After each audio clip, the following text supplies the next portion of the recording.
أعوذ بالله من الشيطان الرجيم بسم الله الرحمن الرحيم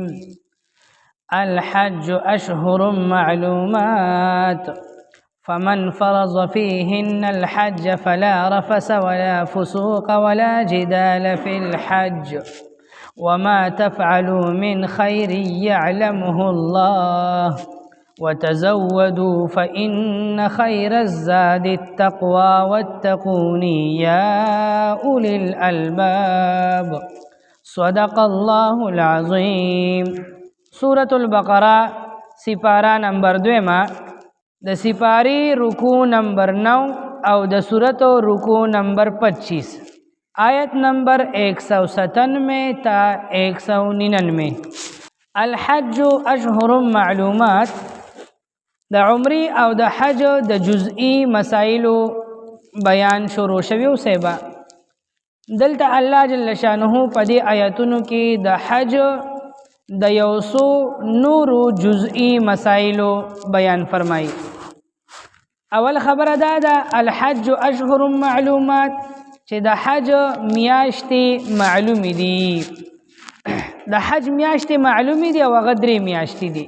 بیگا درس کې تاسو ته ما دا خبره وکړه سیبا شوال ذی قعده او ذی الحجه د وړو کې اختر میاش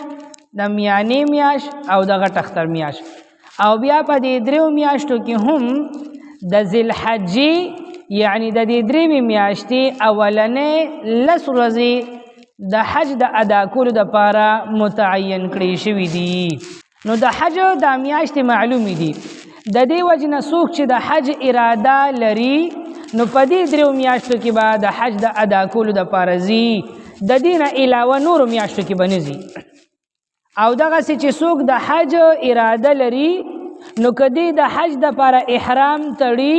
نو په دې 3 میاشتو کې دننه به ورله احرام تړلو ضروري او جایز وي. که چا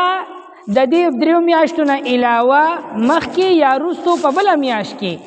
د حج د پاره احرام او تړلو نو د ائمه ثلاثه یعنی د 3 امامانو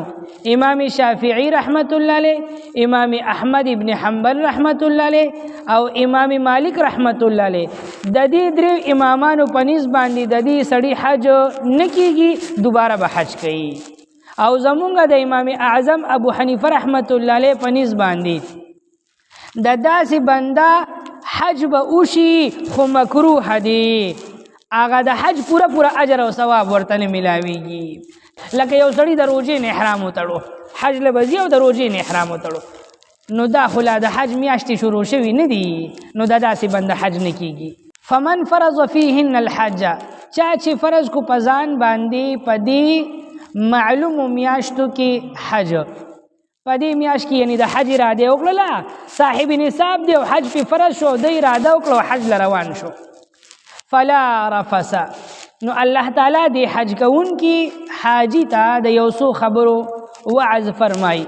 د یوسو نامناسبه او د منفي کارونو نه منع کوي. فلا رفث نو ګوري رفث د دې رفث معنی د مباشرت جماع کوروالی د بیبي سره ملاویدل یا د ملاویدو خبرې اترې کول. نو فلا رفث د احرام په حالت کې به حاجی چې د حج اراده وکړه نو ګورې په حج کې به رفث نه کوي، بیبي ته به نږدې کېږي نه او د نږدېوالي د پیار محبت خبرې به هم نه کوي صاحبه، بلکل به پرهیز کوي، نه به بیبي ته نږدې کېږي جماع او نه به د جماع خبرې کوي، دا قسمه خبرې به نه کوي. دا په حج کې نشته، ګناه ده او عظیمه ګناه ده. ولا فسوق او فسوق فسق هم نشته په حج کې. فسق خپله معنی ده خروج عن طاعت الله، د الله تعالی د اطاعت نه وتل، یعنی خلاف شریعت کار کول، نامناسبه کار کول، ګناه کول، که صغیره ګناه وي که کبیره ګناه وي. او مراد نه یو څو سیزونه خاص طور باندې دي. حاجی یا عمره کوونکي چې احرام وتړي نو د احرام په حالت کې د ده دپاره یو څو کارونه ناجایز او حرام شي. اصل کې خو جایز وي خو دا حرمت صرف د احرام د وجې نه راځي. اول کار اول سی ذکر شو رفس جماع د احرام په حال، یعنی جماع د ښځې خاوند دپاره یو جایز عمل دی، لیکن چې احرام یې وتړو نو د احرام په حالت کې دا جایز عمل اوس حرام شو، تر څو چې یو ښځه یا یو خاوند په احرام کې دی نو جماع ورله حرام ده، او چې احرام کولو کې نو بیا ښځه خاوند یو بل ته نږدې کیدی شي د احرام په حالت کې یو. دویم د احرام په حالت کې به که سړی وي او که ښځه وي چې د حج یا د عمرې اراده وکړله نو خوشبو به نه لګوي، عطر خوشبو وغیره دا به نه استعمالوي، دا منع دي. دریم نمبر د احرام په حالت کې د سر ویښته به نه کټ کوي تر څو چې احرام کې دی، د سر ویښته نه به بالکل سر گنجې کوي او نه به یې کټ کوي، دا منع دي. څلورم نمبر د احرام په حالت کې به نوکان نه کټ کوي، نوکان به نه اخلي. پنځم نمبر د احرام په حالت کې دا حکم د سړي دپاره دی، ګنډلې شوې جامې به نه اغوندي، بنین جرسی سیټر پرتوک کمیس دا به سړی نه اغوندي، احرام به یې تړلی وي نو ګنډلې شوې جامه به سړی نه اغوندي، او دا حکم صرف د سړي دپاره دی. ښځه که د حج او د عمرې اراده کړې وي او نیت یې کړی وي بیا به هم احرام به نه تړي بلکې ګنډلې شوې جامې به اغوندي. دا خبره پکې شته چې سړی به سر نه پټوي د احرام په حالت کې، سر تور سر به وي، او ښځه به سر پټوي خو په مخ پورې به کپړه نه لګوي. دلته بعضې خلک غلط فهمۍ کې مبتلا شي، وی د احرام په حالت کې به ښځه په مخ باندې کپړه نه لګوي نو مطلب ولا د ځان نه روباسي، وی مطلب دا چې لکه ښځه به مخ نه پټوي پرده به نه کوي، دا خبره غلطه ده. ښځه به پرده کوي، پرده پې فرض ده، په مخ پورې به کپړه نه لګوي، دا منع دي. اوس د دې حل څه دی؟ د دې حل دا دی، اوس خو اسان حل دی صیبه، داسې یو چت والا ټوپۍ میلاویږي د زنانو خپلې، یا به ځان له خپله جوړه کړي، چت والا ټوپۍ به واخلي او هغې ته به دې مخې ته کپړه وګنډي، نو دا کپړه به یې د مخ نه لرې وي، هغه د احرام هغه حکم به مدا شي او ستر او پرده به هم راشي، مخ به نه کولاوي. دا حکم د زنانو دپاره دی. دا یو څو څیزونه دي، شپږ یا اووه څیزونه دي چې د احرام په حالت کې به که حاجي وي او که عمره کوونکي وي د دې څیزونو نه به ځان منع کوي. دا د ولا فسوق نه مراد دی. ولا جدال او جنگ جګړه هم نشته دي صیبه. جدال معنی جګړه کول، فی الحج په حج کې. د دې جدال لفظ دوه تفسیرونه بیان شوي دي صیبه. یو دا چې د جاهلیت په زمانه کې به بعض خلکو په حج کې په دې خبره کې جګړه کوله، چا به وي په عرفات کې وقوف عرفه، په عرفات کې د حاجیانو وخت تېرول فرض دي، او چا به وي په عرفات کې د حاجیانو وخت تېرول فرض نه دي، په دې کې به جګړه وه. نو الله ارشاد وفرمیل ولا جداله، په حج کې جګړې نشته دي، جګړې مه کوئ. وقوف عرفات، په عرفات کې د حاجي دپاره وخت تېرول فرض او ضروري او لازم دي. که یو حاجي حج له لاړو او عرفات کې وقوف عرفه ونه کړله، یعنی د عرفات په میدان کې وخت تېر نه کو، نو د حج نه دی شوی، بیا به حج کوي. دا جګړه الله ختمه کړله. دویمه جګړه تېنه دا مراد ده چې بعضې خلکو به جګړه کوله په دې خبره کې، چا به وي حج به په ذوالحجه کې کوو، د ذوالحجې په دې 10 ورځو کې، چا به وي حج به په ذوالقعده کې کوو. نو چې چا به ذوالقعدې کې حج ګڼلو هغوی به د ذوالحجې والا خلکو ته ګمراه ویل، او چا چې به ذوالحجه کې حج ګڼلو هغوی به ذوالقعدې والا ته ګمراه ویل. الله دا جګړه ختمه کړه. ولا جدال فی الحج، حج کې جګړه نشته دی، او حج په ذوالقعده کې نه دی، په ذوالحجه کې دی، او د ذوالحجې په اولنو 10 ورځو کې دی. یا خو د جدال نه دا مراد دی. او درېمه بعضو مفسرینو حضراتو دا فرمایلی دي چې دا جدال لفظ دلته په خپل عام معنا کې دی، عام جګړې ته مراد دی. حاجی به د حج په دوران کې ډیر احتیاط کوي، مبارک ځای دی، مبارک وخت دی او مبارک عبادت دی. نو په دې زړه باندې به د صبر یو غټه ګټه کېږدي. اسیم سړی د کور نه ډېر لرې وي او څوک پکې د سفر عادت هم نه وي، او کله پې یخني راشي، زول طوفان راشي، او کله ګرمي ډېره زیاته وي، نو برداشت د سړي ختم شي. نو دې خوا احرام هم تړلی وي او دې خوا بې صبره شي صیبه. هلته ورته هوټل کې کمره کمه کوزه میلو شي، د عرفات په میدان کې ورته سور نور وي سورې ورته میلو نه شي، یا په لاره باندې روان دي یا د مطاف کې طواف کوي رش ډېر زیات دي، مخکې تېنه بوډاګان دي زنانه ده څوک کمزوري دي او دی هغه ته دی لږ چاقو چوبند وي، دی وایي چې زه لږ زر زر وکړم دا نو هلته تېنه مخکې کمزوري خلک رواني نو هغې له پکې یو تتوړه هم ورکړي دي چې ګرځېدې نه شوې نو ولې راتلې او جنګ جګړې کوي او یو غوبل غونتې کې کوي سیبه. نو دا کار به په حج او په عمره کې چې لاړ شي نو مبارک عبادت لتلی نو خالص لله فی الله د الله د رضا لپاره عبادت وکړه او جنگ جګړې په حج او د عمرې په دوران کې مه کوه. ګنې هغه کوم غرض او مقصد له چې تللی هغه به درنه پاتې شي صیبه، بیا هغه اجر او ثواب درته نه میلاویږي. وما تفعلوا من خیر او الله وی تاسو چې کوم یو هم د نیکۍ کار کوئ، یعنی د احرام او د حج په حالت کې د دې کارونو چې ځان منع کې او د نیکۍ عمل کې یعلمه الله، الله ته ښه معلوم دي، الله ته ستا عبادت ښه معلوم دي چې تا د عبادت په کومې طریقې سره وکړو، نو بس الله به دله اجر او ثواب هم درکړي. وتزودوا او توخه واخلې ځان سره د سفر، فإن خیر الزاد التقوی، پس بېشکه بهترینه توخه تقوا ده. د عربو د بعضو قبیلو د بعضو خلکو عادتو چې حج او عمرې له به تلل یا د حج ورځې به راغلی نو دوی به د حج دپاره د کوره ووتل، نو د حج دپاره چې به وتل نو روپۍ به یې ځان سره نه اخېسته، یعنې د لارې هغه خرچ به یې ځان سره نه اخېستو، ضروریات چې کوم پکارو او خلکو ته به یې وي مونږ خو د الله کور له روان یو او مونږ د الله میلمانه یو او څوک چې د چا میلمه کېږي هغه ځان سره د کوره ډوډۍ نه وړي، کور به وله غم کوي که نه، نو مونږ د الله کور ته روان یو د الله میلمانه یو، بس الله به رالی انشاءالله بندوبست کوي، زمونږ په الله توکل او بروسه ده. ځان ته به وي مونږ متوکلین یو، نو خو اوږدو اوږدو سفرونه او پیاده به تلل صیبه په میاشتو میاشتو، نو چې په کم کلي به ورغلل نو په جومات کې په حجره کې د کلي خلکو ته به یا خلکه مونږ خو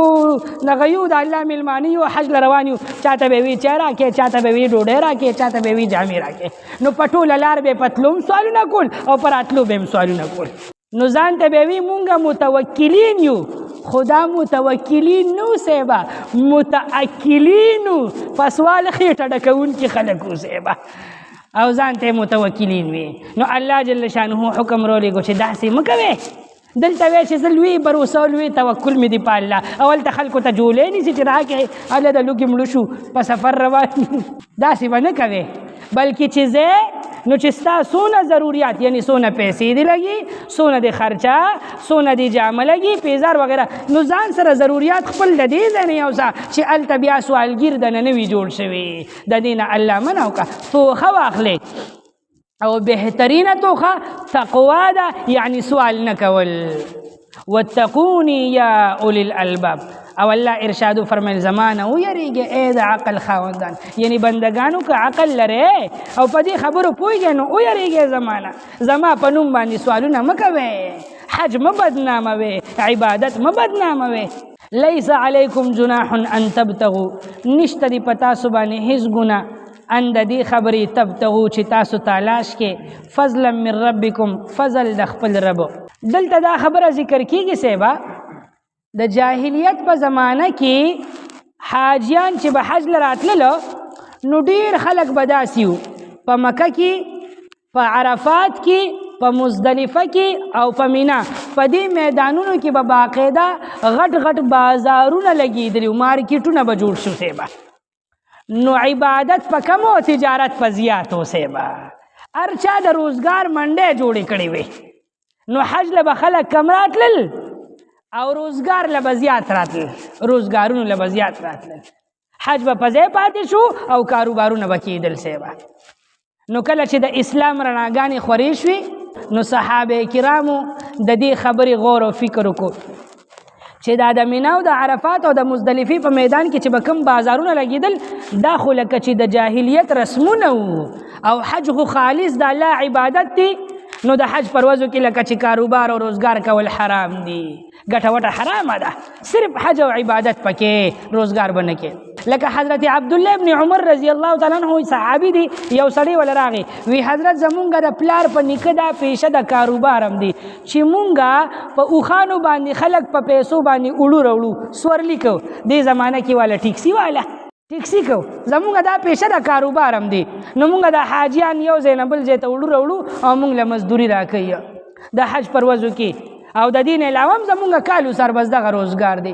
نو که مونږه په دې خپل اوښانو باندې یاره نسوک اوښان په کرای باندې واخلي نو مونږ مالک ورسره بیا خامخا ځو نو مونږ هم ورسره کلاړ شو په مزدلفه عرفات او مینا کې مونږه د حج احکامات سرته ورسو او دی خو ورسره زمونږ د مزدوري هم راشي نو آیا زمونږ حج به وشي که اوبه نشي او په داسې صورت کې زمونږ دپاره دا مزدوري کول حلال دي که حرام دي نو حضرت عبدالله ابن عمر رضی الله تعالی عنہ ته ارشاد فرمایل دا تا چې زمانہ کم تپوسو کو همدقسې تپوس د نبی علیہ الصلوۃ والسلام نه یو صاحب کړی و زه موجودم نو حضور پاک صلی الله علیه وسلم جواب ورنکو او لږ وخت تیر شو نو د الله جل شانه د طرف نه دا آیت نازل شو لیس علیکم جناح ان تبتغوا فضلا من ربکم که تاسو د حج په دوران کې خپل عبادت هم کوئ او سره سټه ټوکه روزګار کاروبار هم وکړئ چې ستا هغه ضرورت پې پوره شي نو تاسو باندې څه ګناه نشته یعنی د عبادت سره سره تجارت درله حلال دی دلته دا خبره یاد وساته د دې 3 صورتونه دي د عبادت سره سره د حج سره سره کاروبار او روزګار کول که یو سړی حج له روان دی نوم د حج استعمالي او روان کاروبار لدی غرض او مقصد یې تجارت کول دی او دی وایي چې زما تجارت په وکړم ورسره به حج موشي نیت یې د حج نه دی خالص نیت یې د تجارت دی نو دته په دې حج هېڅ ثواب نه میلاویږي ځکه دی خو تجارت روان دی دویم نمبر یو څوک داسې دی چې دی حج روان دی او د حج سره سره تجارت لم روان دی دی وی زما مقصد دا دی چې حج مو کوم او تجارت په مو کوم نو دین به مو ګټم او دنیا به مو ګټم او آخرت به مو ګټم په داسې صورت کې دته په حج باندې کامل او مکمل ثواب نه ملاویږي ځکه دی صرف خالص د عبادت په نیت نه دی روان ورسره د دنیا د حاصلولو نیت هم دی نو الته د اصلي سره لږ نقل ګډوډ شو کنه لږ هغه څه وایي ورته وی کھرے کے ساتھ کھوٹے مل گئی اصلي سره دیسی یو ځای شو خالص نیت سره دلته د دنیا هغه نیت یو ځای شو نو په حج ورته پوره ثواب نه حج به وشي کامل ثواب ورته نه ملاویږي دا دویم صورت دی دریم صورت دا دی چې یو سړی دی دی خالص د حج دپاره روان دی نیت یې خالص د عبادت دی خو دی وی د کوره غریبی ما دونه را سره اسباب نشته نو که ورسره په لاره لږ ټکه ټوکه کار مزدوري لږ وکړم نو زه هغه ضروریات د حج به مې پې پوره شي نو اصل مقصد یې حج کول دی او دا لږ روزګار ورسره ټکه ټوکه دیاړي مزدوري ورسره یو ځای بل ځای کې وکړي د دې دپاره چې زما پې د حج دا ضروریات پوره شي دې سړي ته به په حج باندې پوره ثواب ملاویږي او دا لږ ورسره پیسې او تجارت او کاروبار مو شو نو دا فضلا من ربکم دا د خپل رب فضل وګڼه په ځان باندې عبادت دې مو شو الله درته دنیا هم درکړله لکه دی وخت کې آسان مثال درکړم خلک خادمینو کې ځي صاحبه د حج وسې نه کېږي نو دی وایي یاره د حج مې ډېر ارمان دی خو چې لاړ شمه نو ویزه خادمینو کې لکه ویزې راغلي دي په 1,50,000 په لږو پیسو باندې او 12 لک روپۍ ما سره کم دي نو اصل غرض او مقصد یې هغه حج کول وي هغه عبادت کول وي د حاجیانو خدمت کول وي دا خادمینو هغه تنخواه یې بانه شي نو عبادت یې مو شي او هغه تنخواه دنیا هم حاصل شي نو په داسې صورت کې لیس علیکم په تاسو باندې څه ګناه نشته که تاسو د عبادت سره سره لږه دنیا هم حاصل کړئ دا به در باندې الله فضل وي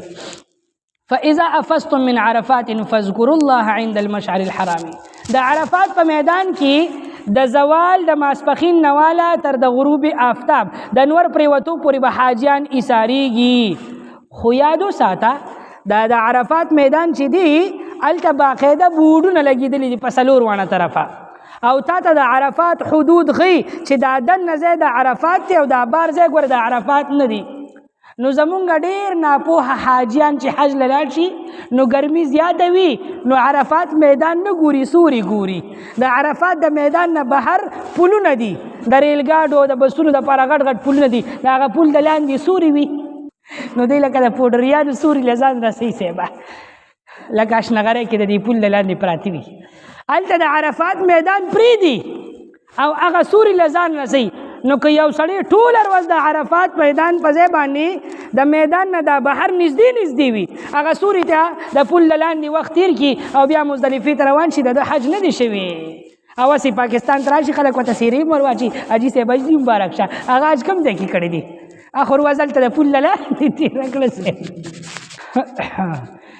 نو یاد وساته د عرفات په میدان کې دننه په دغه غرمو باندې به وخت تېرې او کله چې د عرفات نه واپس شي نو بیا مزدلفې ته تګ وي نو مزدلفې ته به چې حاجیان رسي نو ماښام ماسخوتن پې وخت تېر شي نو د ماښام او د ماسخوتن مونځ به په یو ځای حاجي د مزدلفې په میدان کې کوي خدای دې کړي چې دوی د شپې 12 بجې ورسېږي نو د ماښام او د ماسخوتن مونځ به هلته وړي او دا به په یو ځای کوي او دا د الله حکم دی او د پیغمبر علیه السلام طریقه ده او که د ماښام وخت وی چې قضا شوی هم دی بیا هم د الله حکم دا دی دا د دې ورځې خصوصیت دی چې د ماښام او د ماسخوتن مونځ به مزدلفې ته وړي او هلته به یې کې نو بعضې حاجیان ناپوهه وي صیبه نو هغوی په لاره د ماښام مونځ رانه قضا کېږي په لاره د ماښام مونځ کې د هغوی دغه مونځ نه کېږي صیبه او د مزدلفې هغه عبادت یې سر ته نه رسېږي نو الله وایي فاذا افضتم من عرفات کله چې تاسو واپس شئ د عرفات نه فاذکروا الله نو الله تعالی یاد کې عند المشعر الحرام د مشعر حرام په خوا کې دا مشعر حرام څه شی دی دا د مزدلفې په خوا کې یو غونډی د یو غر دی مشعر غر او حرام احترام والا نو الله وی چې دغه مشعر حرام یعنی د مزدلفې په دی خوا کې د غره په دی غونډه کې الله تعالی یاد کې یعنی د الله ذکر او عبادت کې واذکروه کما هداکم او الله داسې یاد کې لکه څنګه چې درته الله هدایت کړی دی یعنی الله او د الله پیغمبر د طریقه ښودلې ده وان کنتم من قبله لمن الضالین اگر چې تاسو د دې نه مخکې ناپوهه وئ یعنی اسلام رڼاګانې نه راغلي نو د دې طریقو نه خبر نه وي اوس درته الله په خپل کلام کې بیان کړ نو اوس په دې طریقې سره حج کوي ثم افیضوا من حیث افاض الناس دلته دا خبره ذکر کیږي دا د مکې چې کوم مشرکانو د قریشو دوی به وي مونږه متولیین کعبه یو مونږ خو د بیت الله خادمان یو مونږه خاص خلک یو خاص زبرګان یو نو دوی به نه عرفات ته تلل او نه به مزدلفې ته تلل دوی به وي زمونږ حج په دې مکه کې دننه دی د بیت الله نه به تو راتاو شو او صفا مروه کې به منډې والې او به زمونږ حج شو او کله کله به مزدلفې پورې به لاړل او مخکې به د عرفات میدان ته نه تلل د مزدلفې نه به واپس راغلل نو الله جل شانه حکم راولېږو چې نه که ته هر څومره شیخ یې او زبرګې که د مکې او که د قریشو که هر څوک یې خو ستا لپاره حکم دا دی چې د عرفاتو میدان ته به هم ځان رسې او بیا به په مزدلفه باندې راتاویږي ثم افیضوا من حیث افاض الناس بیا تاسو واپس شئ د هغه ځای نه د کوم ځای نه چې خلک واپس کېږي نو خلک د کوم ځای نه واپس کېږي د عرفاتو د ډیرې نه نو تاسو حاجیان به هم د عرفاتو نه راواپس کېږي واستغفر الله او دا خبرې چې کړي دي دا هم خلاف شریعت کړي دي نو په دې د الله نه بخښنه وغواړئ استغفار کوئ ان الله غفور رحیم انو که توبه مو ایستله او د دې خپل عمل نه منع شوې او د نورو حاجیانو په شانتې عرفات او مزدلفه کې محکمات پوره کړل او واپس شوې نو الله غفور رحیم دي دا شته خطاګانې به درته معاف کړي الحج اشهر معلومات حج دپاره میاشتې معلومې دي الحج حج اشهر معلومات په معلومو میاشتو کې دي فمن فرض پس چا چې فرض کړلو فیهن په دې کې په خپل ځان باندې الحج حج فلا رفث نو هیڅ مباشرت نشته دی ولا فسوق او هیڅ نافرمانی نشته دی ولا جدال او هیڅ جنگ جګړه نشته دی فی الحج په حج کې د حج په دوران کې دا کارونه نشته دلته یو علمی خبره واورسې الله داسې ونوي ولا ترفسوا تاسو مباشرت مکوي داسې ونوي ولا تفسقوا ګناه مکوي او داسې ونوي ولا تجادلوا او جګړه مکوي دا ولا ترفسو ولا تفسقو ولا تجادلو دا کلام جمله فعلیه ده او دا دلته چې راغلی دی لا رفس لا فسوق لا جدال دا کلام د جمله اسمیه په انداز کې دی نو دا کلام یې د جمله فعلیه په انداز کې ونکو او د جمله اسمیه په انداز کې وکړو نو دې ته زمونږ د علم په کتابونو کې وی جمله فعلیه کې تاکید د یوې درجې دی او جمله اسمیه کې تاکید د دوو درجو دی یعنی که دا کلام یې داسې کړی لا ترفسو لا تفسقو لا تجادلو نو سناس شبهه او امکان پکې پیدا کېدو چې سناس کېدی چې لږ پکې د خلاصي لار وي خو چې کلام په دې انداز کې راغی لا رفس لا فسوق لا جدال نو نفي کې عموم راوستل دی بیخي مباشرت نشته بیخي ګورې نافرمانی نشته او بیخي ګورې جنگ جګړه نشته دی او په دې کې مې دا رفس دا مباشرت یې مخکې کو وی دې ځکه مخکې کو که نه کچا د حج په دوران کې جنگ جګړه وکړه یا د احرام خلاف کارونه وکړل نو د هغې خلاصي شته غاړه به خلاصه شي چې دم ادا کی یعنی قرباني وکړي سیبه خو کچا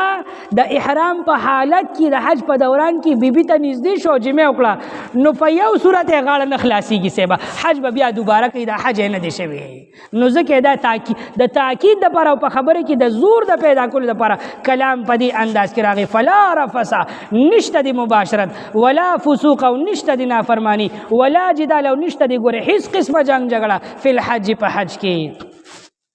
وما تفعلوا او هغه څه چې تاسو یې کوئ من خیر سکار د خیر من خیر سکار د نیکۍ یعلمه الله الله ته دا ښه معلوم دی دا ستاسو عمل ورته ښه معلوم دی وتزودوا او ځان سره توښه واخلئ د سفر فإن خیر الزاد التقوی پس بېشکه بهترینه توښه تقوا ده یعنی سوال نه کول واتقوني او يريجي زمانا يا أولي الألباب دا عقل خاوندانو ليس عليكم نشتدي پتاسو باندي جناح حس قسم گنا اند دي خبري تبتغو چه تاسو تالاش کے فضلا من ربكم فضل دخپل ربو يعني ستجارت او گٹا وٹا د دنیا پیسے فإذا أفزتم پس هر کل چه تاسو را واپس شه من عرفات دا عرفاتنا فاذكروا الله نو یاد کې الله تعالی عند المشعر الحرام پخوا د مشعر حرام کې پخوا د مزدلفه کې واذكروه او یاد کې الله تعالی کما هداکم لکه څنګه چې تاسو ته هدایت کړی دي څنګه چې ته خود نه کړی دا وان کنتم اگر چې وې تاسو من قبله مخکې د دینه لمن الضالین د ناپوهانو نه د ګمراهانو نه ثم افیزو بیا تاسو را واپس شه من حیث د هغه ځاینا افاض الناس د کم ځاینا چې نور خلق را واپس کیږي یعنی د عرفات نه واستغفر الله او بخنه غواړي د الله تعالی نه ان الله بشک الله تعالی غفور الرحیم ډیر زیات بخونکی او مهربانه رحم کوونکی ذات دی سبحان ربک رب العزة عما یصفون وسلام علی المرسلین والحمد لله رب العالمين برحمتك يا أرحم الراحمين.